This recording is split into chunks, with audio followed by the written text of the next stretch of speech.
what the hell is going on here? It could have been more, but Tyrod Taylor threw a pick in the end zone, or else they would have gone up 31-0. And obviously, I mean, the game was already over at that point, but that would have just been even more salt in the wound there. And there was a guy in front of us who dressed up like Santa. He looked like Santa. He was a big boy.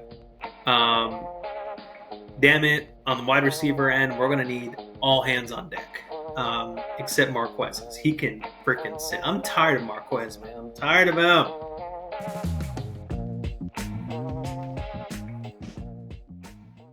What's going on, everyone? You're listening to the Antonio Chauran Sports Podcast. I'm your host, Antonio Chauran, and new year, same old teams of last year, even though last year's technically, just a little over a week ago, but you know what I mean. Wow. It's been a long few weeks for a few teams. It's been a long season for a few teams. Cutting that in half now, pretty much, a little bit less than half of teams that are still continuing their seasons going into Wild Card Weekend. And then the other 16, 1, 2, 3, Cancun. I know I haven't uploaded in a few weeks. Obviously, I already told you all, for those who watch and who watched the last episode, I was going out of town. I went to KC, and then from there I went to Colorado, and that was a lot of fun. While I was in Kansas City, I went to go to a Chiefs game, and I had already said that, but something I did not know, and something that my parents totally surprised all of us on, was that we were able to get on the actual field. We were literally down on the field before kickoff at 1 p.m. Well, it was noon, KC time, which is Central Time, and it was super dope. Shout out to Ivan for hooking it up. He works with the Chiefs, and he hooked it up. I was on his podcast actually with him and Nate on the Informed Idiots. Go check them out on Apple Podcast. Informed Idiots. Ivan Trejo, man. Dude, you hooked it up. That was so dope. I love you so much for that. It was super awesome. And something really cool, actually, that happened. I keep hitting this damn mic. I got to meet Caitlin Clark, Iowa Caitlin Clark, world or record breaker of most 3-pointers made, I think, or total points made in all of NCAA, both men's and women's. Caitlin Clark. She's pretty tall. She's 6 foot. I'm about 5'9" or so. So I'm not short, but I'm also not that tall. But yeah, she was 6 foot. I took a picture with her, with my sister Sophie. We took a picture with her, and it was super dope. She was there for the game because I saw on the Chiefs IG page that she took a picture with Rashee Rice before the game. They swapped jerseys, so I thought that was pretty dope. So she was there for that. I don't think she has any ties to Kansas City, if I recall correctly, but I don't know. Maybe she does. If she does, that's super dope. But I don't think she does. But regardless, it was super cool. And I also got to take a picture with Wanye Morris, who is our backup left tackle, but he's been starting for the past few games because Donovan Smith got hurt, who was our starting left tackle. So he's been in for the past few games. The game I was there for, Christmas Day, is one that we lost. It was rough. I won't lie. It sucked. But the overall experience of being there, because I haven't been to a Chiefs game in years before going on Christmas Day, so that was so cool. So I don't want the result of the game. Obviously, I'm here 2 weeks later after we beat the Bengals on New Year's Eve, and we just won yesterday. Obviously, at that point, we had already clinched the 3 seed. But getting that last win of the season, even though it doesn't really count, closing it out against the Chargers, winning 13-12. Chris Jones getting his 10th sack. Well, it was 10.5, but he had to get it over 10 sacks, 10 or more sacks to hit his incentive of $1.25 million. I've never seen someone so happy about a sack. That's for damn sure. And obviously, I don't blame the guy. I mean, he just got a massive bonus of $1.25 million. I'd be happy too. So I thought that was cool that he got that. But yeah, I obviously this is a different mindset, mentality, overall attitude that I have in comparison to what I had right after that game that we lost. Was it 20-14? I think something like that. So it was yeah, it was rough. It was cold as shit, super cold. But it's all good. And there was a guy in front of us who dressed up like Santa. He looked like Santa. He was a big boy. Um, he was easily 6'3", 6'4", sitting on the back of the seat because how the seat, it's like any stadium seat fold down, and when you finish, it folds back up. He wasn't sitting on his seat. He was actually sitting on the back part of the seat because he was a little big and he couldn't. I mean, he could fit, but it looked a little snug. So he would sit like on the back part of the seat, and I'm right behind him. Now there are parts where that benefited because since he's a tall guy, it was hard to see over him, and so I had to kind of do like the little windows, right, to see between him and the next guy. So anytime he sat back like that, that kind of benefited me in order to see the field. We had very good seats, by the way. We were maybe like 5 or 6 rows, away from, where the field was, like where the wall is to where the field is. So it was cool. But yeah, he was kind of annoying, but that's besides the point. The overall experience was amazing. I was so happy I was able to go. We were cheering the entire time, and then there were other times we were like, what the hell are we doing? Of course, we had to put out like our worst offensive performance of the entire season. The one freaking game I go in person. But, it is what it is. I guess it wasn't meant to be for that particular game. But I'm here now. I guess we're here now. I say me as I am singularly the Kansas City Chiefs. That's not true. But I can be an ambassador for them, Chiefs. If you want to, hit me up, we can, work something out. But yeah, sitting at 11-6 now, locked up the 3 seed, playing the Miami Dolphins. Look, how I'm going to do this video, I'm really just going to give my overall thoughts and opinions and really just takeaways from this past weekend, week 18 of the NFL, the final week of the NFL regular season. Flew by like that. So that's what this video will really be dedicated about, because I have a lot of thoughts and I didn't want to put this all into one video, I didn't want to put it all into one video because I'm going to have this come out on Tuesday, which is different than how I usually upload. I'll usually record on Tuesdays and upload videos on Wednesdays. What I'm doing now, I'm going to upload today. It's Monday. Or make the video today. It's Monday. Upload tomorrow, Tuesday. I'm going to make another video on Wednesday that's going to be just dedicated to my predictions of what Wildcard Weekend is going to look like. And I'll upload that on Thursday. Because Friday, this weekend, my girl and I, we are going to be going to New York. It's like a little delayed anniversary trip that I wanted us to take. We're going to New York. It's 7 years. I've been with my girlfriend for 7 years. So it's been a long time, but I love her. I'm happy with her. I like to think she's happy with me.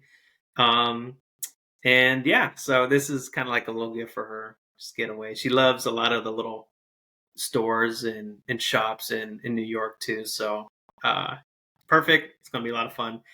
I say all that to say, that's why I'm uploading it on Thursday, because Friday I'll be traveling.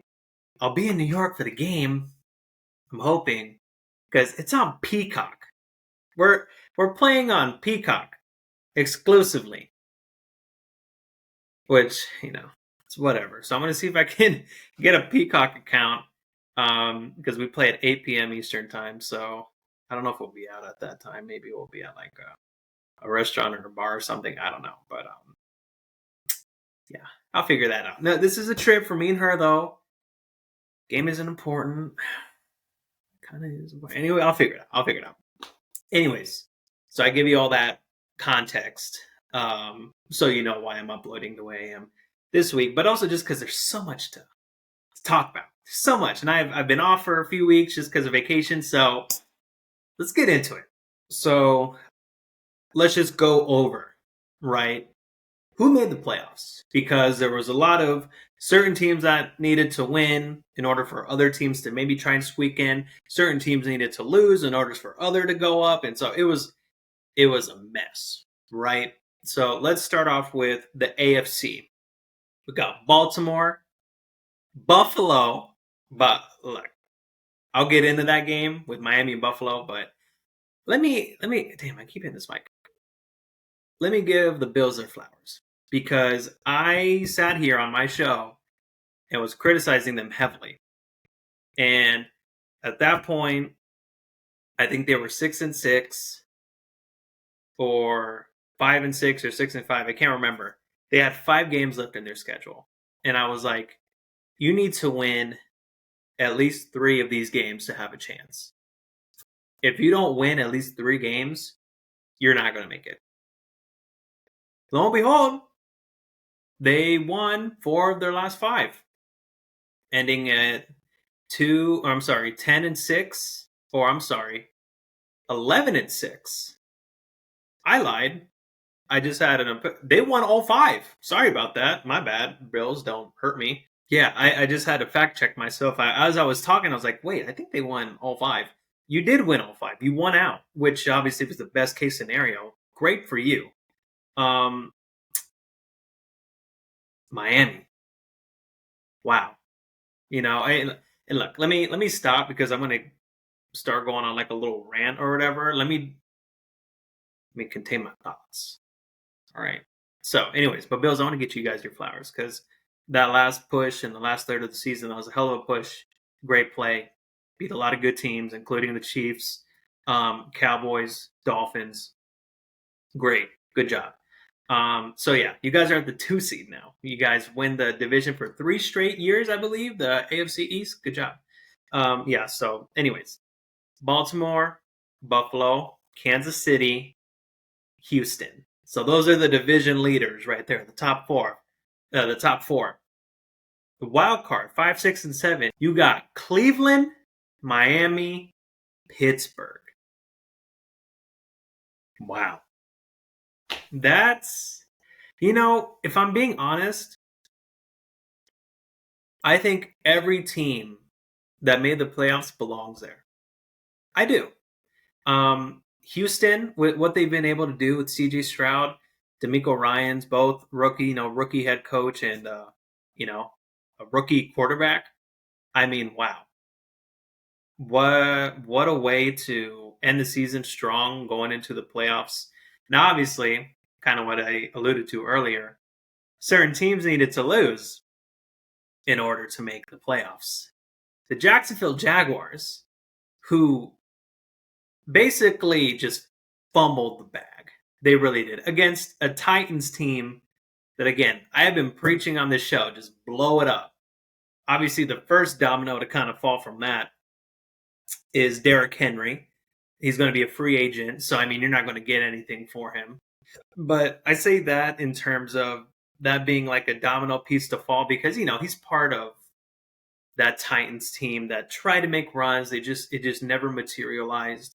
And it's pretty evident, I think, that he will be leaving in free agency, just given the fact that at the end of the game of the final game of the season, he literally went out and thanked all the fans, grabbed a microphone and was talking to all of them, saying how much he cared about them, he loved them, blah, blah, blah.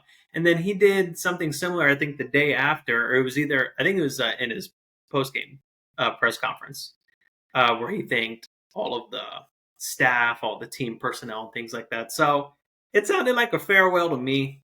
I don't see why you do that if you're going to come back and play with them again. So I don't think he's doing that. Which, good for him. Go to a contender, dude, because, I mean, what is he, like 30? He's 30, I think. But he still puts up numbers, man. I think any contending team would love to have him and would pay for him. So, yeah, good for him. But that's kind of the first domino piece for that. So we'll see what goes on from there. But yeah, Jacksonville. I mean, Trevor Lawrence has not been good the last half of the season. It's just been rough. If you're a Jacksonville Jaguars fan, you're like, damn, we had it. Are you kidding me? Yeah, that sucks. That really sucks. for them. But hey, again, if you're a Houston Texans fan, you're like, good job. You fumbled the bag. We were able to slide right in there. So good for you. That's great. So I really think if you really look at it, obviously the Bengals, they lost Joe Burrow. So it makes sense that they didn't make it. The Broncos and Raiders, I mean, I knew they weren't going to make the playoffs. Chargers, I mean, with everything that happened with Brandon Staley, you fire him. 2-3 more games, you have your interim head coach there. It'll be interesting to see what happens there in the offseason. Barring what happens tonight. Well, I guess it's hard to say. I'm talking about Jim Harbaugh. If they win the Natty tonight, I think if he wins, he's for sure leaving. But if he doesn't, I wonder if he tries to run it back one more year. I'm not sure, but I mean, the Chargers head coaching position looks good for a lot of potential candidates. I even heard possibly the Washington Commanders. They just let go of Ron Rivera earlier today. They parted ways, aka they fired him.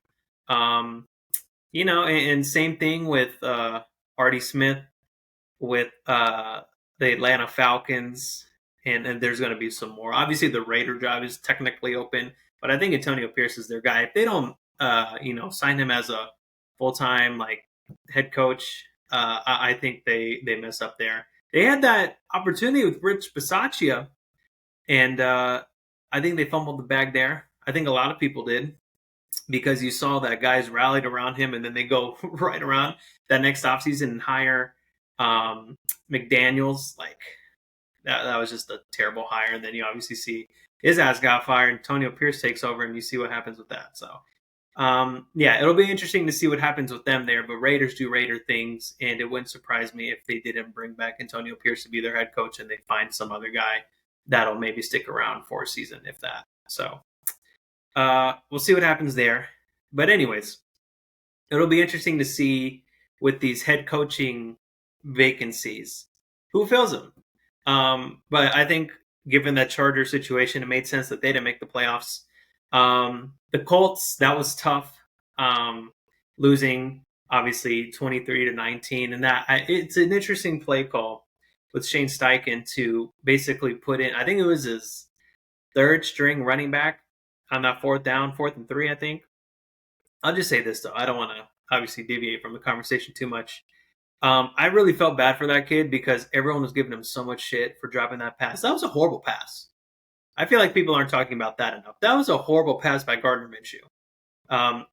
He was running out to the flat towards the sideline, and the ball was behind him. Like, that's a hard catch to make. Like, I understand it hit him in the hands, and that's kind of the main argument people have been saying. But that was a shitty throw. If you're Gardner Minshew, you got to give him a better pass. You got to lead him, because that was kind of on the inside. If you're going to lead him, you got to throw it out on the outside where you got to catch it like that, right? Because he was running towards the boundary.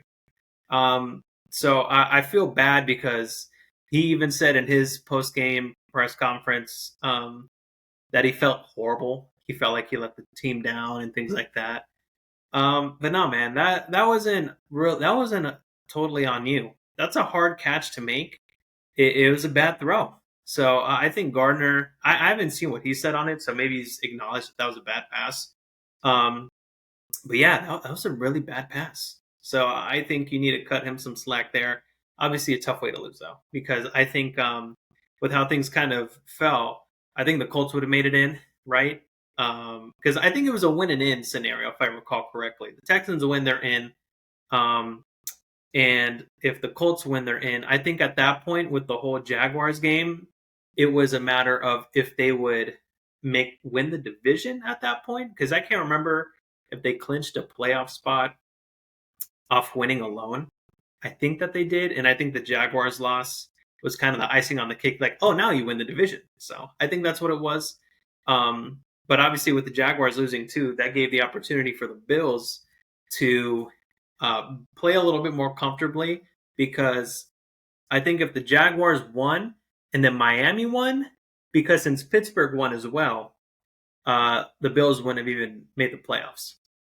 So they were playing for either the 2 or the 6 seed, but they had already made the playoffs, so they were a little bit more comfortable playing that game. Yeah, again, I think all teams that made it deserve to be there, and I can't now. I know this will be more so for the next video, but I can't really give or think of a score necessarily that I can predict a blowout, at least on the AFC side. If we flip over to the NFC really quickly, we have the 49ers, we have the Cowboys that are now the NFC East division champions. I think this is the 19th straight season where the NFC East hasn't had a consecutive division winner, which is crazy. Because obviously last season was the Eagles, and then previously was the Cowboys. 2020, I think, was Washington. So it's been crazy. But yeah, so you got the Cowboys sitting at number 2. You have Detroit at number 3. Good for Detroit. And number 4, you have the Tampa Bay Bucks. So you got all your division winners right there. Again, the Bucks, they're not good. I mean, it's interesting because, and again, this is more so of a preview for the next video. Could the Bucks upset Philly? I mean, Philly is just on a total spiral right now. I mean, yeah.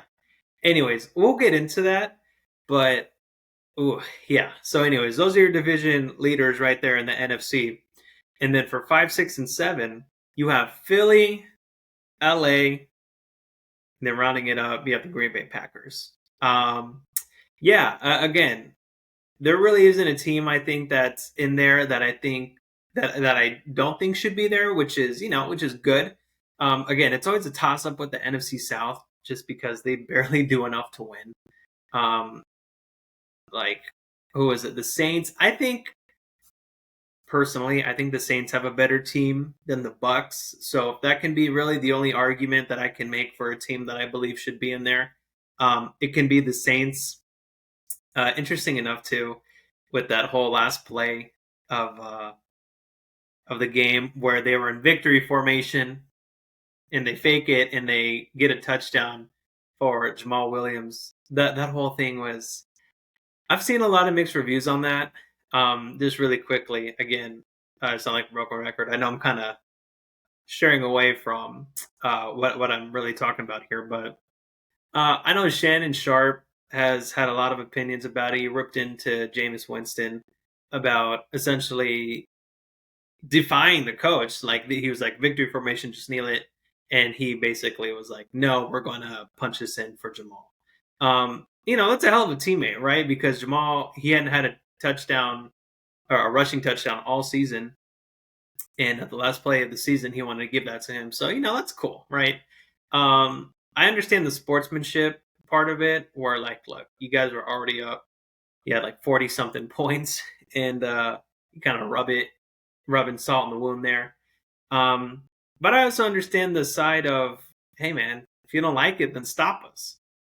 I think Artie Smith saw the writing on the wall that he was already probably going to lose his job already, which he did.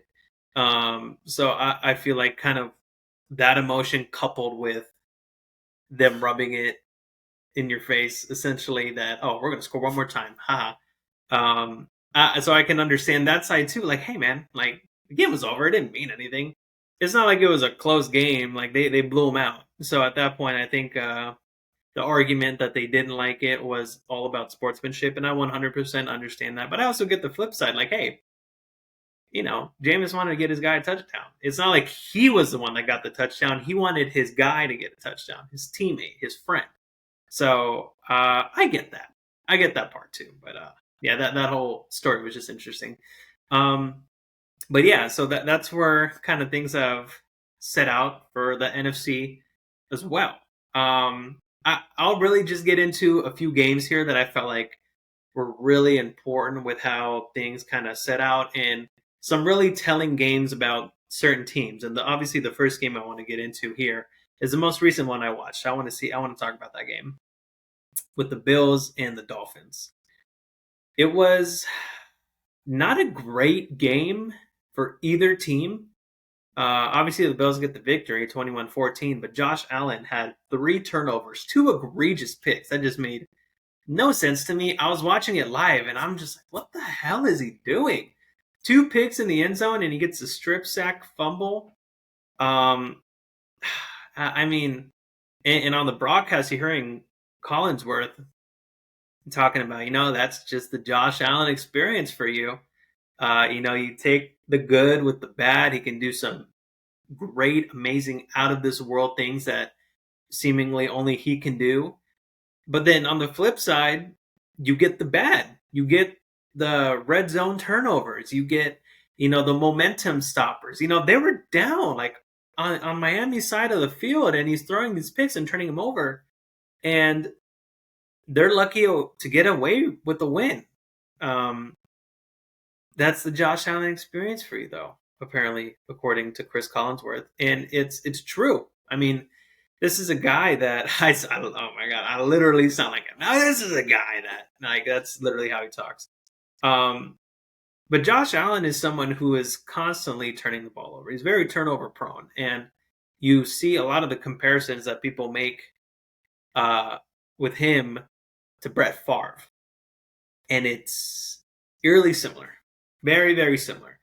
Again, out of all of the quarterbacks that you can say are like cream of the crop, Patrick Mahomes, Joe Burrow, Lamar Jackson, Josh Allen, you got to put him in there. He's with those guys, right? In terms of winning and talent.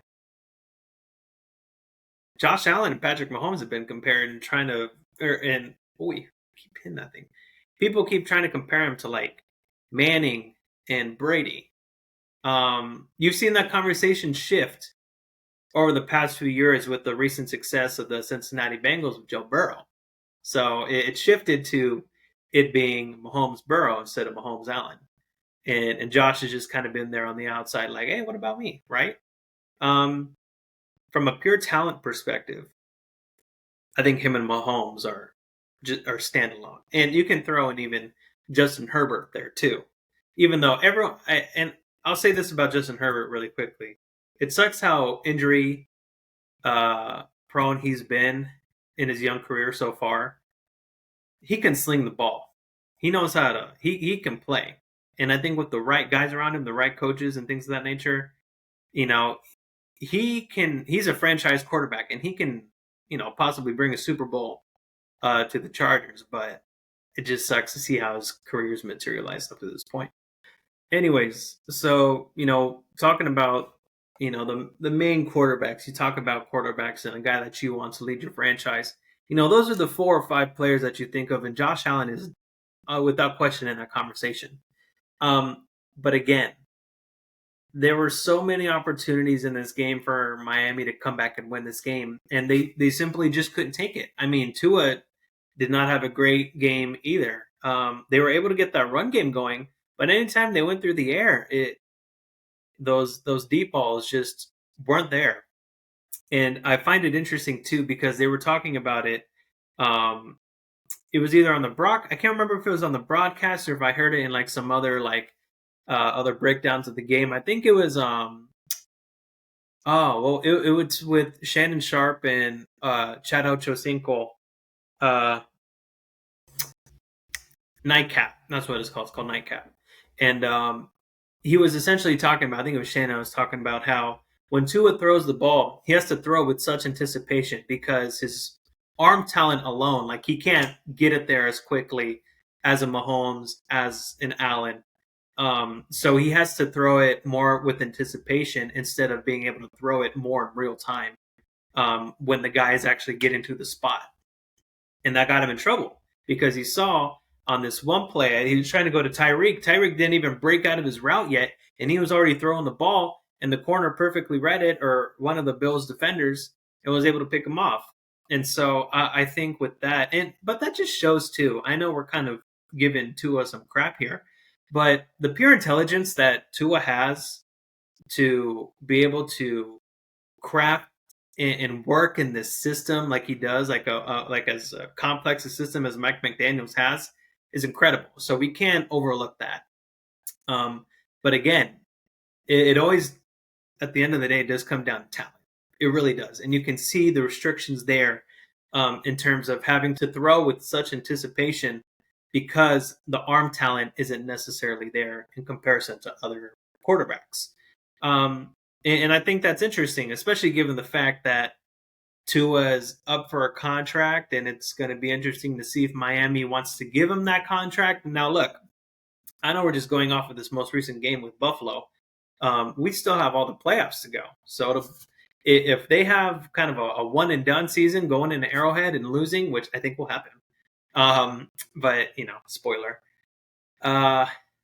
he won't really have much of a case for himself. So we'll see what happens there. But yeah, granted, Buffalo got the win.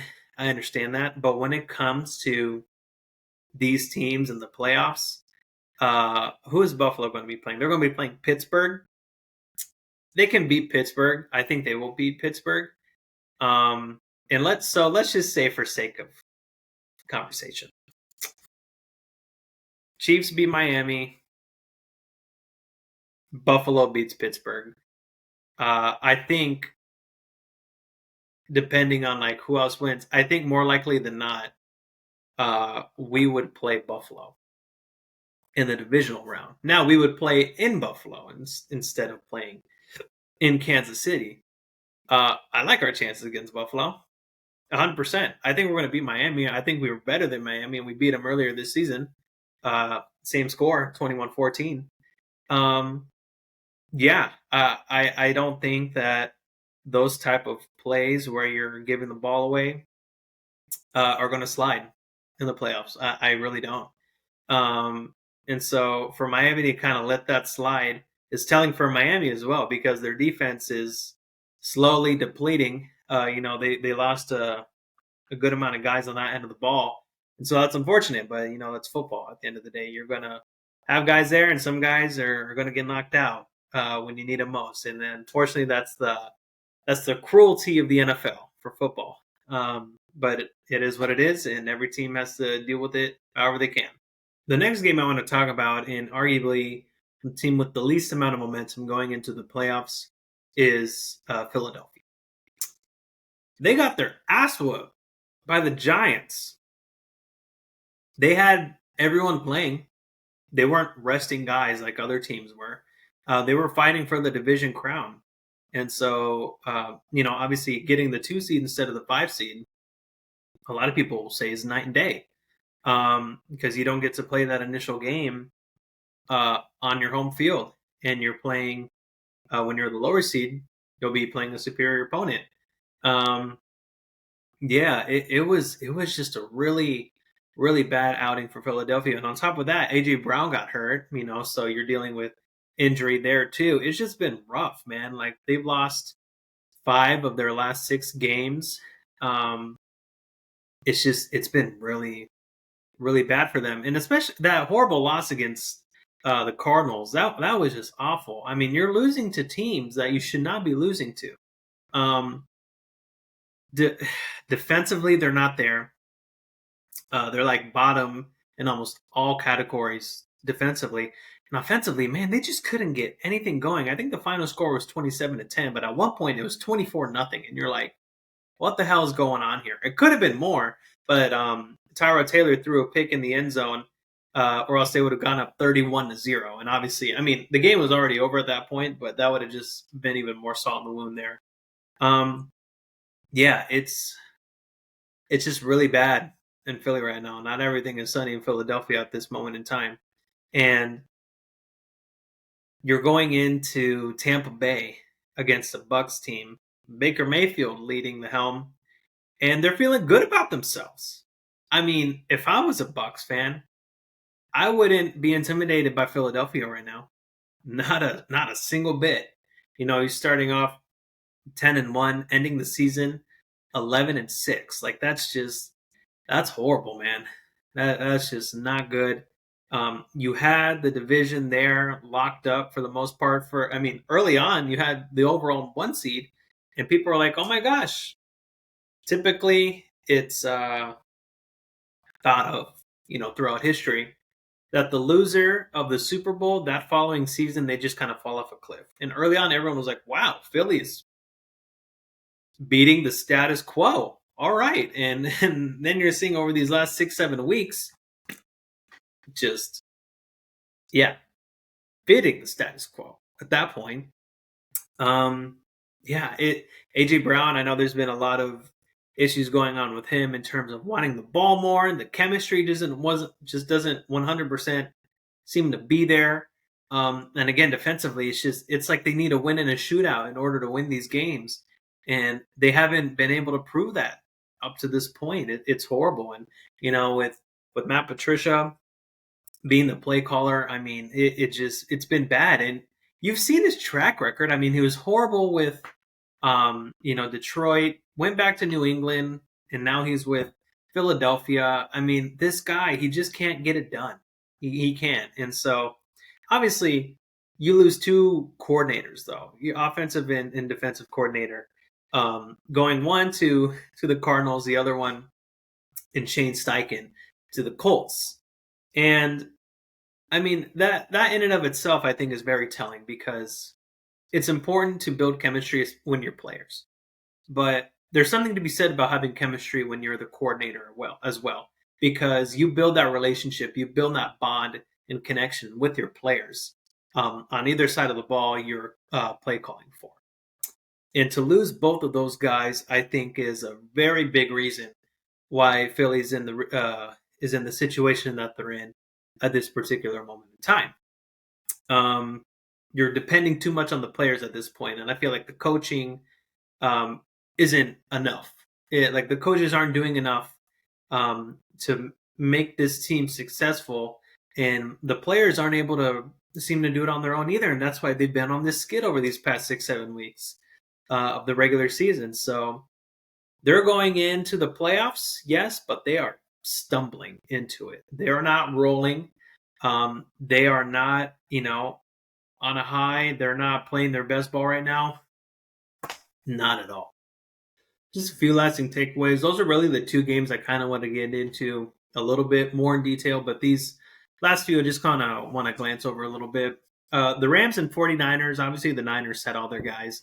But a shout out to Carson Wentz. Obviously, his career has not materialized into the way we were all expecting it to. And, to get that playing time yesterday and to get a win over the Niners, I'm sure had to feel good, fitting him into the 6th seed right there. And Matt Stafford playing the Detroit Lions next week. It's poetic. It's quite poetic. And same thing can be said about Cleveland playing Houston. Obviously Deshaun Watson isn't playing, so it's not as good of a story. But I mean, with Houston, with that whole situation, sending Deshaun Watson to the Browns and then getting all that draft compensation back, C.J. Stroud, a rookie quarterback, leading him to the playoffs. Again, it's a great story. Pittsburgh too, they beat the Ravens, obviously to get that last playoff spot there. I mean, hey, the Steelers 10-7, they haven't looked great, but Mike Tomlin's still keeping that overall, record of not having a single losing season in his career, just being good enough. There's something to be said about that. Now, it sucks that TJ Watt got hurt. I don't know how long he's going to be out. I don't think he'll be able to play in the wild card game, but I'm not 100% sure about that. But yeah, so that sucks. But hey, you get a win over the Ravens, even though, again, they sat all their starters for the most part. Yeah, man. And look, I didn't really talk about the Chiefs game very much. I keep hitting this damn thing. But I will say, Mecole Hardman, I'm glad he had the game that he did. He played every single snap. Him and Nick Allegretti, I think, were the only two guys that played every single snap. There may have been one more player. I'm blanking on it. But yeah, he's been hurt over the past 5-6 weeks or so. And for him to get that playing time, to get his legs back a little bit, was much needed because, damn it, on the wide receiver end, we're going to need all hands on deck, except Marquez's. He can freaking sit. I'm tired of Marquez, man. I'm tired of him. He can just sit down. Tony, it's just with him, he's so frustrating, but his upside, in my opinion, is so much better than Marquez's. So that's the only reason why I favor Tony over MVS. But I mean, I guess we'll need him. But yeah, it's just that's kind of where I'm at right now with the wide receivers. Defense again played lights out, only allowing 12 points, 0 touchdowns, just all field goals. Harrison Butker, game-winning field goal. It's fitting for the season he's had so far. He's only missed like 2 field goals this entire season. He's made all of his extra points. He's had a hell of a season. Yeah, he's been great. So I'm glad we're carrying that momentum into next week, or I guess this coming weekend.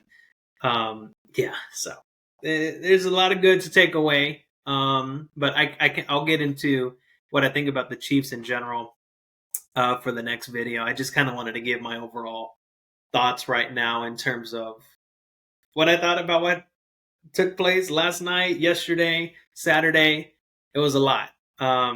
So again, thank you all for listening.